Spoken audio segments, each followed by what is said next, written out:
Could you tell us what the importance of seeking mental health help is?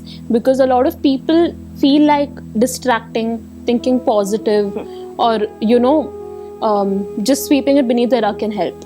Right. But in reality, it can fester and lead to worse problems. Absolutely. Right? Like you mentioned previously, if we neglect our physical health, it is going to get worse over time. Yes. Right? If you're having a chest pain for over a month and you're neglecting it, there is something serious there. Right. So similarly, even mental health is similar, right? Neglecting our mental health concerns. If we are not able to sleep for a long period of time, if there has been a drop in our appetite for a long period of time, that is something concerning. So could you tell us the importance of seeking for therapy? Right. So why is it important to seek mental health help? Is because the symptoms of mental health issues are not obvious. If you have a physical issue, the body is blessed enough and it is equipped enough to show you signs, whether it is in terms of bleeding or pain. So even if you are having indigestion, you can know it is indigestion.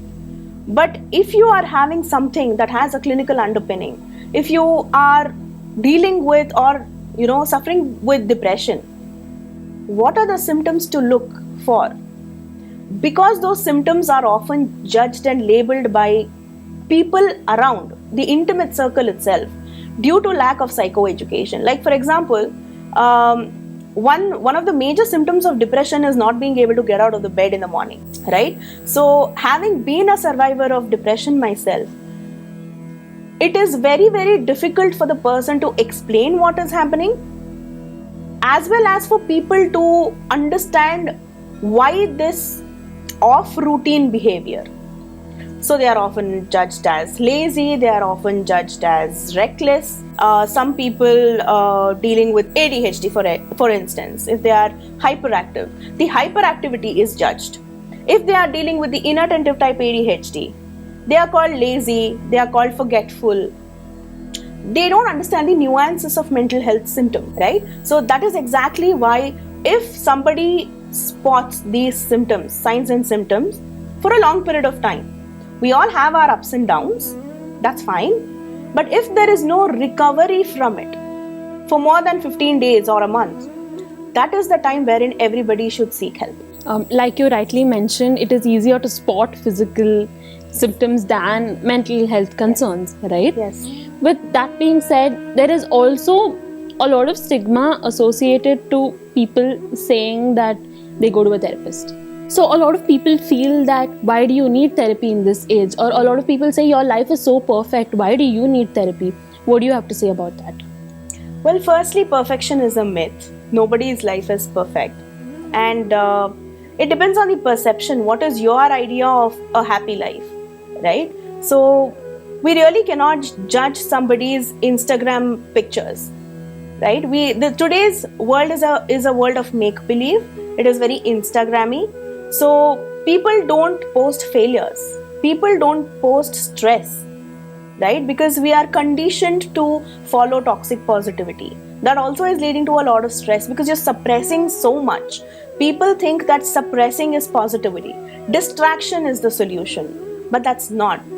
Mental health professionals are here to cut through these myths that there are certain things that require your attention. There are certain things that require your awareness. It needs to come out. Suppression is not the solution. So to help people deal with issues on a day-to-day basis in a healthy way, there are unhealthy coping mechanisms that are doing the buzz. They either seek refuge in alcohol, or they just isolate, or they just stop taking care of themselves. They lose trust. They become completely pessimistic, right? So it's like two extremes. Therapy is required to create balance. Mm-hmm. Either you're too pessimistic or you're too tending towards toxic positivity. So therapy is required to actually see you for who you are from within. What is exactly that requires attention? What is unseen? What is unheard? And what is invalidated within you? Your experiences, your emotions, your self-defeating thoughts, your low confidence. Why have you been feeling this way? So psychotherapy is not about what's wrong with you. Psychotherapy is about what happened to you and what is happening within you because of what happened outside of you. How have you changed the narrative around the situation? What's your perception like? Is your perception keeping you trapped and making you talk to yourself in a very self-deprecating way? Right? Because your thoughts affect your emotions and your emotions affect your behavior. I'm just putting it out, I'm just painting broad strokes here. So all these things, when it gets tangled, you need somebody to untangle it and give you a clear picture. Sometimes therapist is a mirror, sometimes a vessel that contains. So with this, your quality of life, emotions, thoughts, behavior, relationships, work, efficiency, aptitude, everything is enhanced. Who wouldn't want that after all? Therapy is something which deals with what happened to you and not what is wrong with you. Yes. Right? So a lot of people also think that therapy is just for, talking about mental health concerns also. But in reality, it is a lot more than that. People can go to therapy for work stress, for dealing with relational issues, for even getting a perspective about yourself. A lot of people come to me and say that my goal in therapy is just to understand myself better.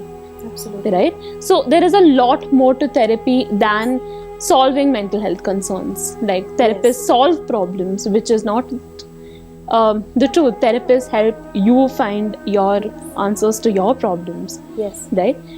So before we wrap up, could you give us the mental health tip of the day?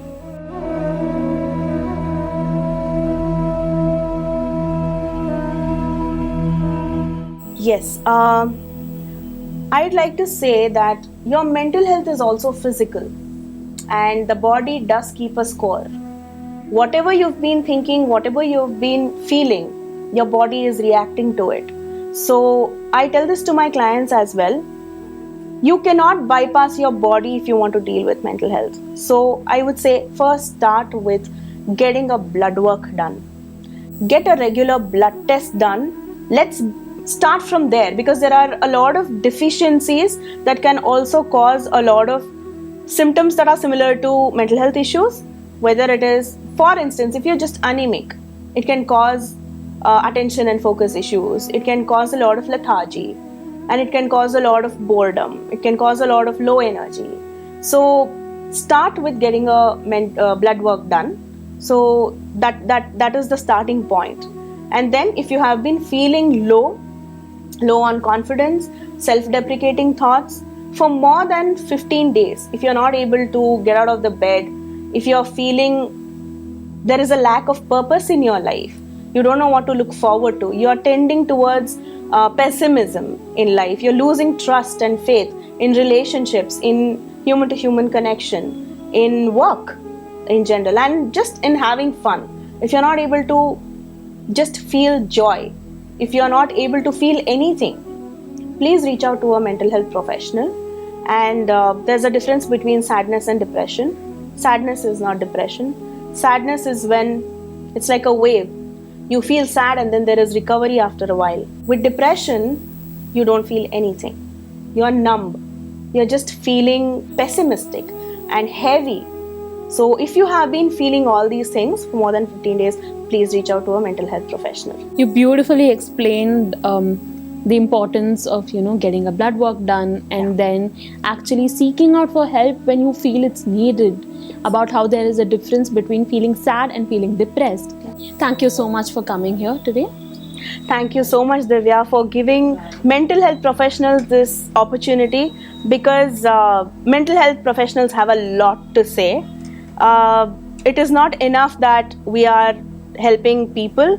It is also important for us to psycho-educate the society to the best of our capacity, and your show is being the catalyst here. So thank you so much. I am extremely grateful and humbled to be here. Thank you. I will come back with another episode with another topic. Until then, take care, stay safe. Thank you.